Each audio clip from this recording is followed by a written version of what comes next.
The autumn rain tapped gently against the windows of Clarence's house as Camilla Parker Bowles stood before her dressing mirror. The evening ahead promised to be significant. The Royal Opera House Charity Gala would mark her first major solo appearance since Charles had fallen ill with a minor chest infection. She ran her fingers along the velvet jewelry box that sat unopened on her vanity. Inside lay the sapphire and diamond necklace that had been in Charles's family for generations. Queen Mary had worn it to state dinners. Princess Margaret had danced in it at embassy balls. Now it belonged to Camilla, though she rarely chose to wear such elaborate pieces. Tonight felt different. Perhaps it was the weight of representing the monarchy alone, or maybe just the peculiar energy that seemed to fill the room as dusk settled over London.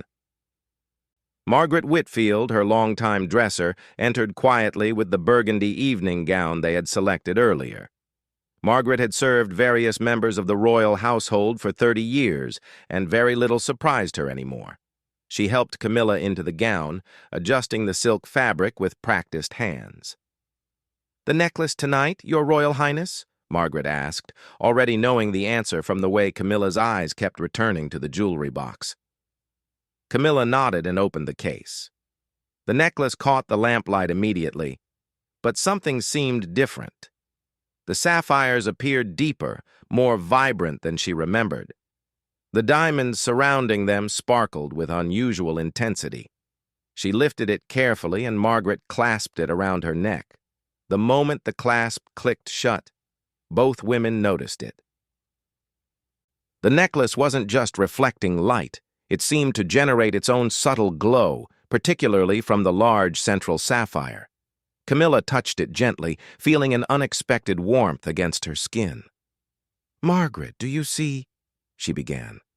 "Yes, ma'am, it's quite extraordinary," Margaret replied, her usually steady voice carrying a note of wonder. "I've never seen it do that before." They stood in silence for a moment, watching as the glow pulsed gently, like a heartbeat made of light. Camilla turned her head slightly, and the illumination followed, emanating from within the stones rather than from any external source. "Perhaps we should choose another piece," Margaret suggested carefully, but Camilla found herself reluctant to remove it. The warmth was comforting, not alarming. And there was something else, a feeling she couldn't quite name. It was as if the necklace was trying to communicate something, though that thought seemed absurd even as it crossed her mind. "No," she said finally. "I'll wear it. But let's call Mr. Ashford. He examined it just last month for insurance purposes. Perhaps he can explain what's happening."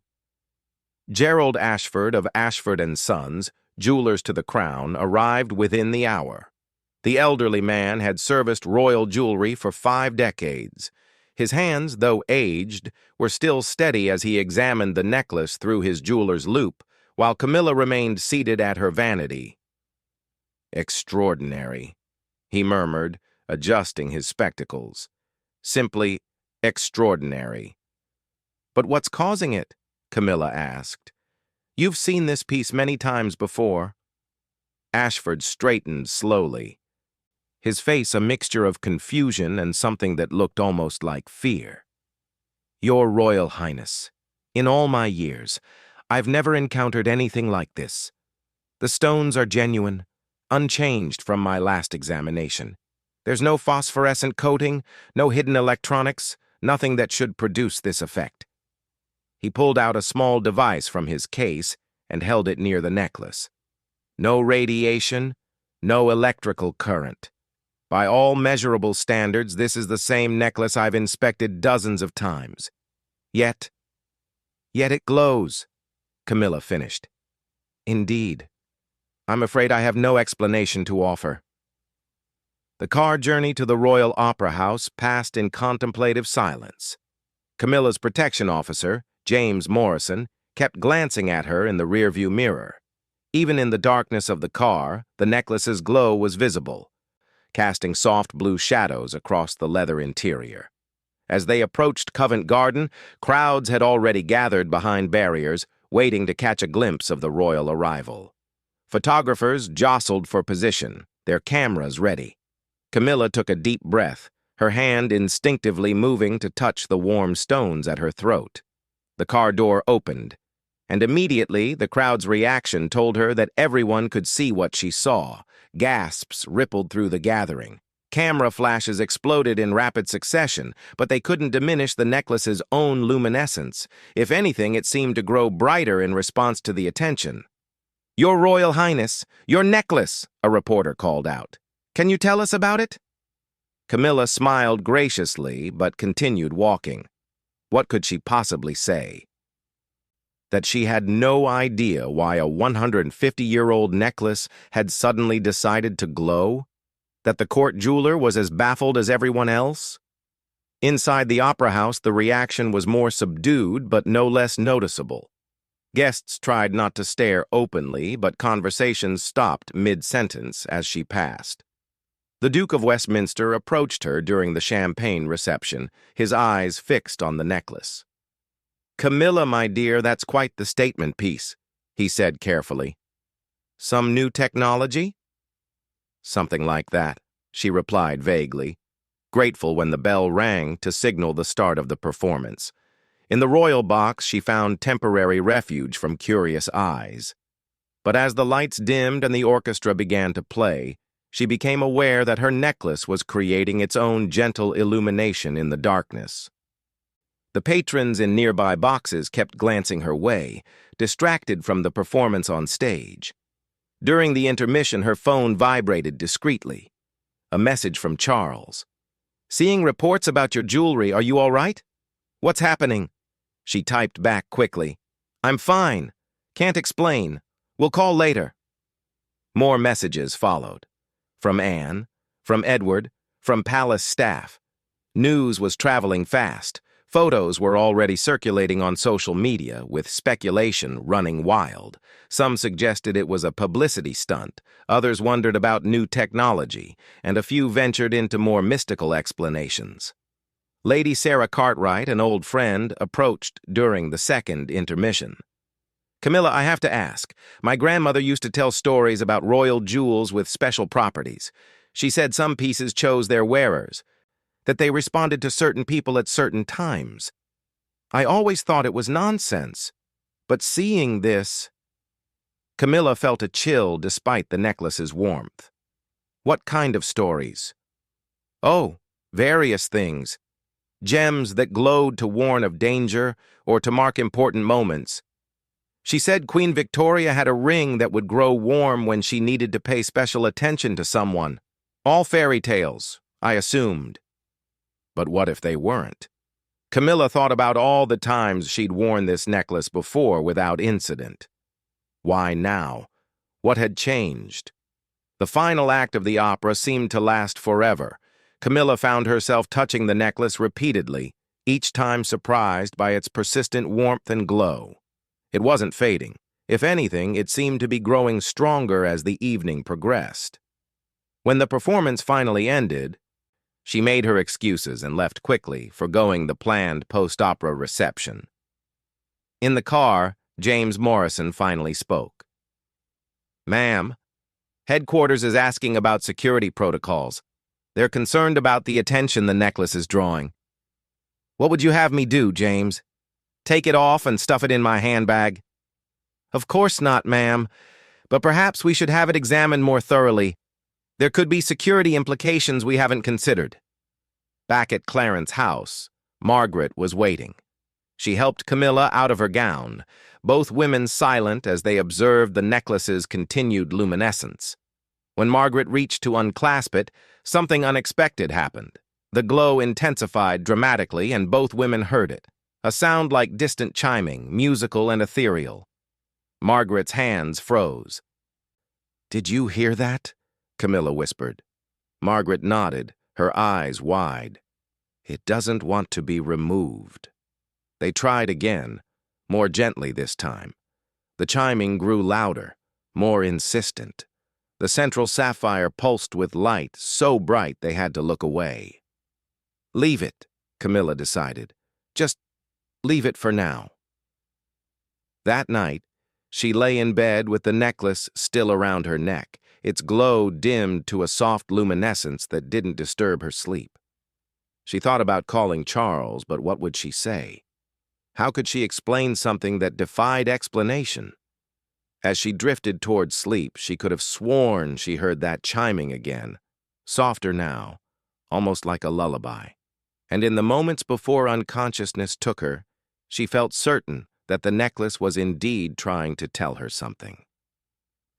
But what that message might be remained a mystery.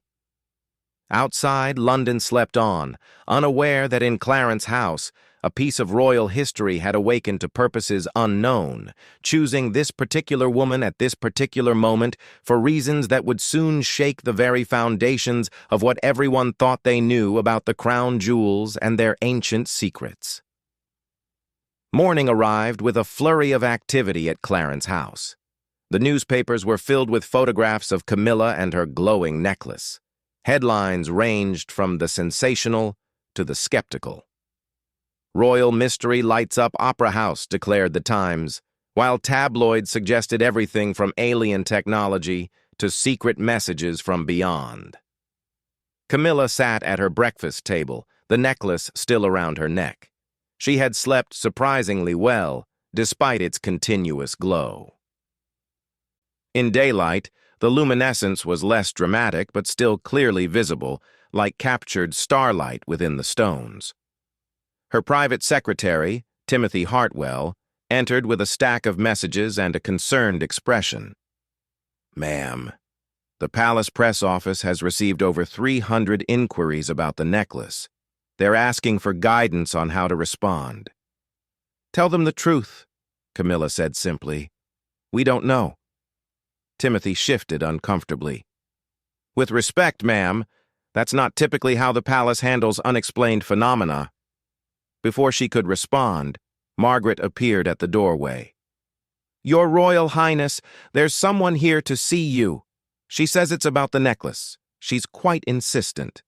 "Who is she?" "Dr. Elizabeth Blackwood from Oxford. She says she's a historian specializing in royal artifacts." Camilla considered. Perhaps an academic perspective would help. "Show her in." Dr. Blackwood was younger than expected, perhaps 40, with sharp, intelligent eyes behind wire-rimmed glasses. She carried a worn leather satchel and seemed unsurprised by the necklace's glow when she entered the room. "Your Royal Highness," she said with a slight bow. "Thank you for seeing me. I came as soon as I saw the photographs." "You've seen this before?" Camilla asked hopefully. "Not exactly this, but something similar. May I?" She gestured toward a chair. Once seated, Dr. Blackwood pulled out a leather-bound journal. In 1847, Queen Victoria wrote about a strange incident involving this very necklace. She had worn it to a state dinner when it began to emit what she described as celestial light. The phenomenon lasted 3 days. Camilla leaned forward. What caused it? What did it mean? Victoria believed it was connected to a significant event about to unfold. Within a week, there was an attempt on her life. The would-be assassin's gun misfired 3 times. Victoria credited the necklace's warning with making her more alert, possibly saving her life. "You're suggesting this is some kind of warning?" Dr. Blackwood chose her words carefully. "I'm suggesting there's historical precedent for what you're experiencing. There are other accounts, too, scattered through private royal diaries and letters, jewels that responded to their wearers during times of significance." She turned to another page. "Princess Charlotte Augusta wrote about her sapphire ring glowing the night before she died in childbirth. Queen Mary mentioned her emerald brooch warming before the abdication crisis. These stories were always dismissed as feminine fancy or superstition." "But you believe them?" "I believe something is happening that deserves investigation. With your permission, I'd like to conduct some tests. Nothing invasive, just observations and historical research." Camilla touched the necklace, feeling its persistent warmth. "Mr. Ashford already examined it. He found nothing unusual." With respect to Mr. Ashford, he was looking for conventional explanations. I'm prepared to consider other possibilities. Over the following days, Clarence House transformed into an unlikely research center. Dr. Blackwood arrived each morning with new equipment and old documents. She measured electromagnetic fields, took countless photographs, and recorded the subtle variations in the necklace's glow. Charles returned from his recovery, and his reaction to seeing the necklace was immediate and visceral. "My God, Camilla, it's just like grandmother described." "What do you mean?" He sat beside her, his eyes fixed on the glowing stones. "The Queen Mother told me stories when I was young. She said certain pieces in the collection were special, that they carried responsibilities along with their beauty. I always thought she was being poetic." "Did she say anything specific about this necklace?" Charles was quiet for a moment, remembering. "She said it had been dormant for generations, waiting. She never explained what it was waiting for." Dr. Blackwood's research revealed a pattern. The necklace's recorded glowing incidents coincided with pivotal moments in royal history, not always dangers, but always significant changes or decisions. The last confirmed incident was in 1936, weeks before Edward VIII's abdication. On the fourth day, something changed. Camilla woke to find the necklace's glow pulsing in a distinct rhythm. Dr. Blackwood timed it carefully. "Every 47 seconds, she noted. "That's incredibly specific." That afternoon, an unexpected visitor arrived. Mr. Ashford returned, but this time accompanied by his father, Gerald Sr., who at 95 was supposedly retired. The elder Ashford moved slowly, but his eyes were sharp as they fixed on the necklace.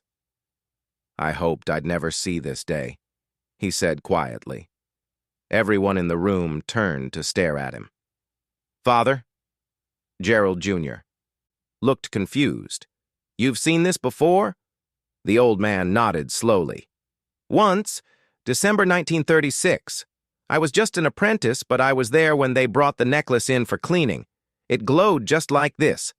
My master, Harold Worthington, went white as a sheet when he saw it. Made me swear never to speak of it." "But you're speaking of it now," Camilla observed, "because Harold's been dead for 30 years and because you need to know." He accepted a chair gratefully. "Harold said the royal jewels weren't just ornaments. Some were, he called them witnesses. They responded to the bloodline, to moments when the monarchy itself was at a crossroads." "That's just superstition," Timothy protested. The elder Ashford fixed him with a steady gaze. "Is it? Look at that necklace and tell me there's a logical explanation." Dr. Blackwood had been scribbling notes furiously. "Mr. Ashford, did Harold say anything about why they respond? What triggers them?" "He believed they were connected to the coronation oath, to the sacred responsibilities of monarchy. When those responsibilities were about to be tested or transformed, the jewels would activate." "Activate for what purpose?" Charles asked. "To bear witness, to guide, to warn."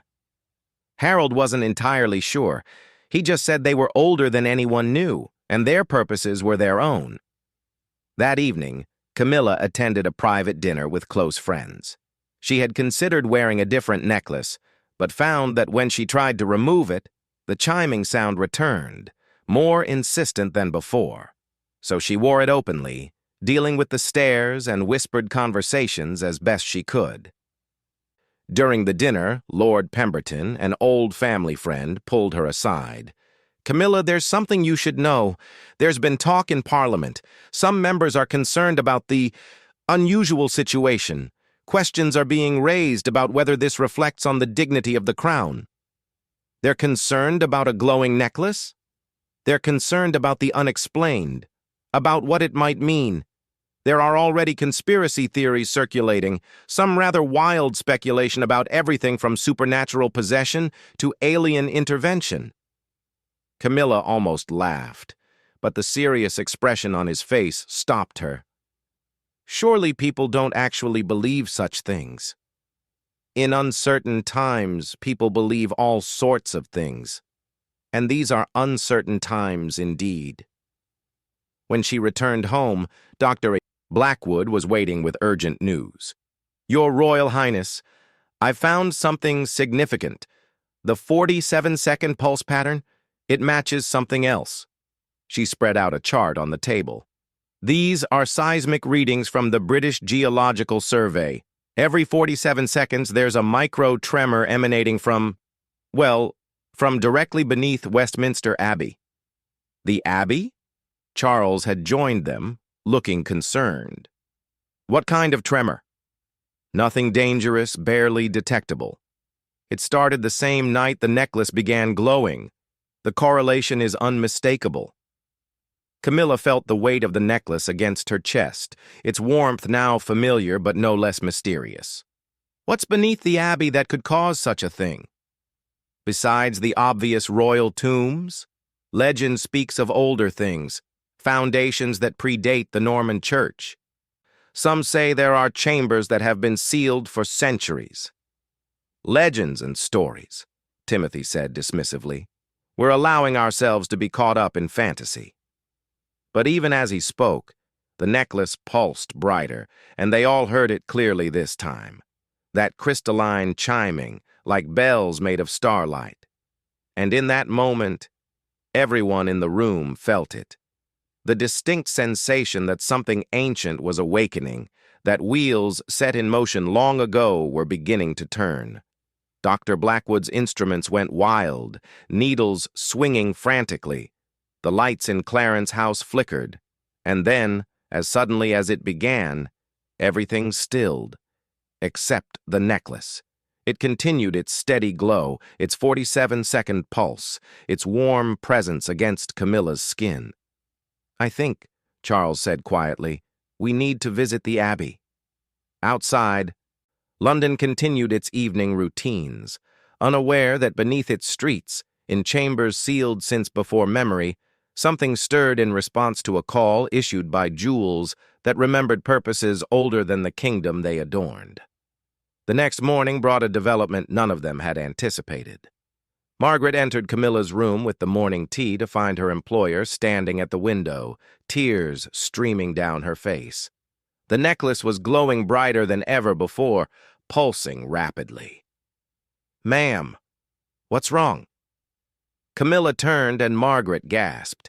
The tears on Camilla's cheeks were glowing too, catching the light from the necklace and holding it like liquid diamonds. I can hear them, Camilla whispered. All of them. Every woman who wore this necklace. They're trying to tell me something, but I can't quite understand. Margaret set down the tea tray with shaking hands and reached for the phone.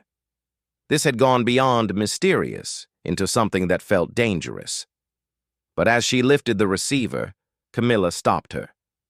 No, not yet. I need to understand what they're trying to say, what they need me to know.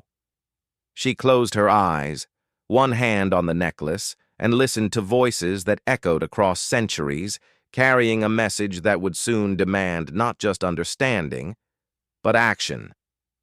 The 47-second pulse continued, patient and relentless, counting down to something that had been inevitable since the moment she first clasped the necklace around her throat. The decision to visit Westminster Abbey at night was not taken lightly. The dean, Reverend Martin Ashworth, had to be convinced, and even then, he insisted on accompanying them.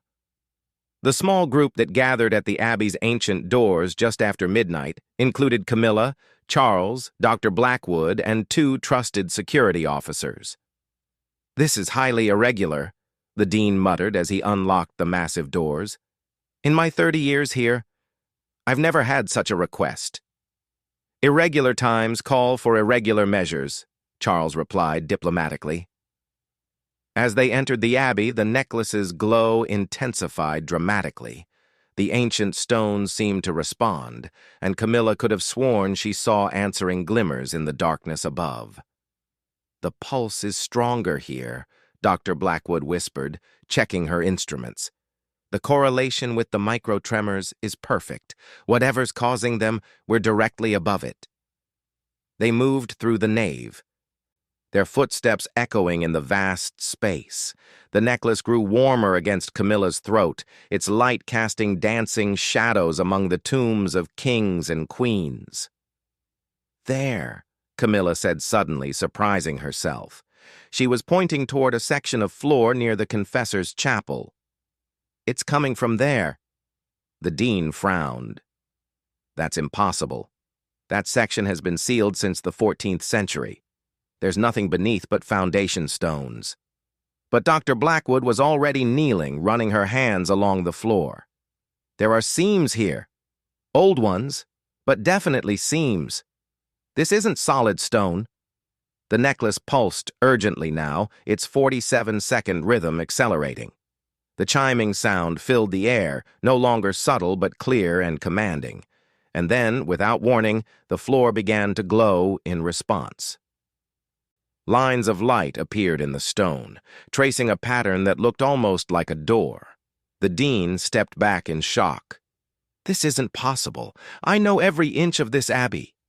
"Apparently not every inch," Charles said quietly. The pattern completed itself, and with a grinding sound that seemed to come from the earth itself, a section of floor swung downward, revealing stone steps descending into darkness. But it wasn't completely dark. A soft, phosphorescent glow emanated from below, similar to, but distinct from the necklace's light. "We shouldn't go down there," one of the security officers said. "We don't know what's down there or if it's safe." But Camilla was already moving toward the steps. "I have to. The necklace. They're calling me." Charles caught her arm gently. "Then we go together." The descent felt like traveling back through time. The stairs were older than the abbey above, carved from stone that predated the Norman conquest. The walls bore symbols that Dr. Blackwood photographed frantically. Spirals and crescents and forms that seemed almost like a written language. At the bottom, they found themselves in a circular chamber. The phosphorescent glow came from the walls themselves, where veins of some unknown mineral created patterns of light. But what drew everyone's attention was the center of the room. A pool of water, perfectly circular and impossibly still, reflected the necklace's light like a mirror. Around its edge were 7 other indentations, each clearly designed to hold something specific. "My God," Dr. Blackwood breathed. "It's a repository. A place of keeping." The dean was praying quietly, clearly overwhelmed by the discovery beneath his abbey. But Camilla moved forward as if in a trance. The voices she had been hearing were clearer now. A chorus of women across centuries, all speaking the same truth. "It's not just a necklace," she said, her voice carrying an authority that surprised them all. "It's a key. One of 8 keys." She knelt by the pool, and the water began to ripple despite no apparent disturbance. Images formed on its surface. Not reflections, but visions. A crown of incredible beauty but alien design. A ceremony unlike any coronation in recorded history.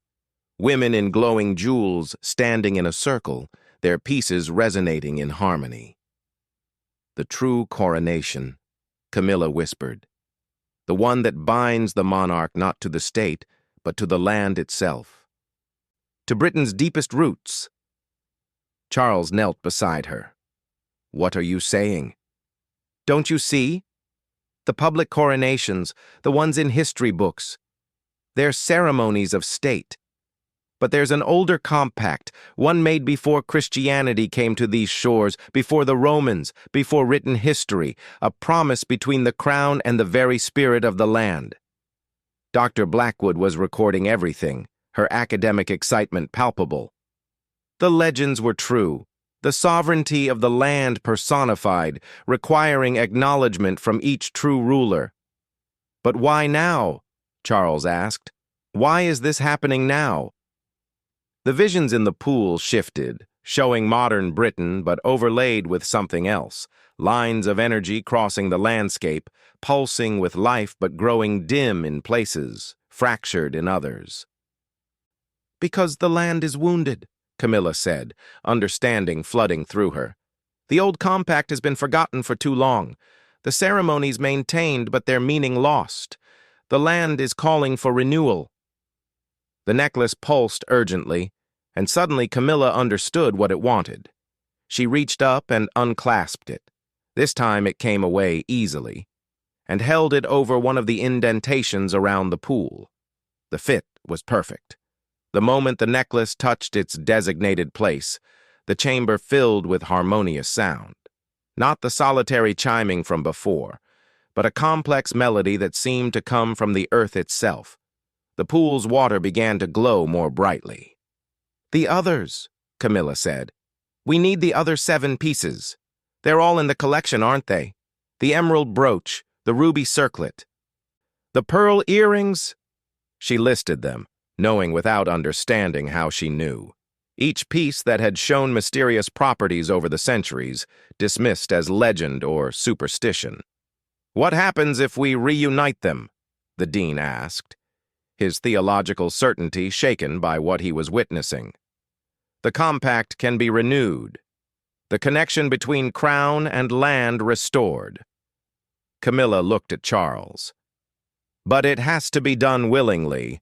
The sovereign must choose to accept the older, deeper responsibility." Charles met her eyes, understanding passing between them. This was bigger than them, older than the institution they represented. This was about something primal and essential. Over the following weeks, they worked in secret. One by one, the 7 other pieces were identified and quietly removed from display. Each showed the same properties when brought near the chamber, glowing, warming, singing their individual notes. The media speculation about Camilla's necklace had died down, dismissed as a clever publicity stunt or trick of the light when she appeared without it at subsequent events. But behind palace walls, preparations were underway for something unprecedented. On the winter solstice, they returned to the chamber. All 8 pieces were placed in their designated spots around the pool. The harmony that resulted was overwhelming, light and sound merging into something that touched the soul. The pool's water rose, defying gravity, forming a column that resolved into a figure. Not solid, but not quite illusion, a woman of indeterminate age, beautiful and terrible, ancient and eternal. "The sovereignty of Britain," Dr. Blackwood whispered, awed. The figure spoke, but not with words. Her meaning flowed directly into their understanding. The compact had been broken through neglect, not malice. The land suffered as its connection to its guardians weakened, but it could be restored. Charles stepped forward, and Camilla knew this was his moment, his choice. The figure extended her hand, and in it materialized a circlet unlike any in the crown jewels, simple but perfect, made of no earthly metal. "To wear this is to be bound," the figure conveyed, "not to rule over the land, but to serve it, to feel its pain and work for its healing, to be sovereign not by right of conquest, but by acceptance of responsibility." Charles reached for the circlet without hesitation. The moment he touched it, the chamber exploded with light. Every piece of jewelry sang in harmony. The walls themselves seemed to pulse with life. When the light faded, the figure was gone, but the circlet remained in Charles's hands. He looked different somehow, not older but ancient, not changed but more fully himself. "It's done," he said simply. They emerged from the Abbey as dawn broke over London. The city looked the same, but they could feel the difference. The very air seemed cleaner, more alive. In the weeks that followed, subtle changes were noticed. Plants grew more vibrantly in the royal parks. The Thames ran clearer. There was an indefinable sense of renewal that no one could quite explain. The 8 pieces were returned to the collection, but they were different now. They no longer glowed, their purpose fulfilled, but they carried a warmth that spoke of connection maintained.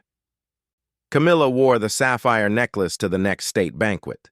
It looked like any other precious jewel, beautiful but ordinary, Only she could feel its subtle pulse against her skin, matching the heartbeat of the land itself. Dr. Blackwood published papers about the historical significance of royal jewels in ceremony and tradition, carefully omitting any mention of what they had witnessed. The dean never spoke of that night, but he was often seen in prayer at the spot where the hidden chamber lay, now sealed once more. And Charles? He wore his burden lightly but consciously, knowing that his kingship, when it came, would be different from his predecessors. He would rule not just a nation, but serve as guardian to something far older and deeper.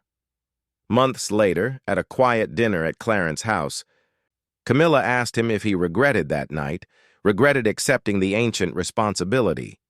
He smiled and took her hand. "How could I regret understanding the true nature of what we're meant to be? We're not just figureheads or symbols. We're keepers of something precious." She squeezed his hand, feeling the warmth of her necklace, quiet now but always present. The journalists never did get their explanation about the glowing necklace. "Some mysteries," Charles replied, "are worth keeping." Outside their window, London thrummed with new life, its ancient heart beating strong once more. The compact had been renewed, the connection restored. And in jewelry boxes throughout the palace, 8 pieces rested quietly, their vigil maintained, ready to awaken again should the land ever need to call upon its guardians. The story would be dismissed as fantasy by historians, the stuff of legend and imagination. But legends, as Camilla had learned, sometimes carry more truth than any historical record, and some truths are too precious to be diminished by explanation. In her final journal entry about the events, Dr. Blackwood wrote, "We seek rational explanations for everything in our modern world. But perhaps some things exist beyond reason, waiting patiently for us to remember that mystery and wonder are not weaknesses to be overcome, but gifts to be treasured." The necklace never glowed again in Camilla's lifetime. It didn't need to. Its message had been delivered, its purpose fulfilled. The ancient compact between crown and land lived on, invisible but unbroken. A secret held by those who understood that the greatest responsibilities are often the ones that can never be spoken aloud. And sometimes, on the winter solstice, if you knew where to look in Westminster Abbey, you might see a faint glimmer in the stones near the confessor's chapel, a reminder that beneath the familiar world lies another, older and deeper, waiting with infinite patience for those called to serve its mysteries.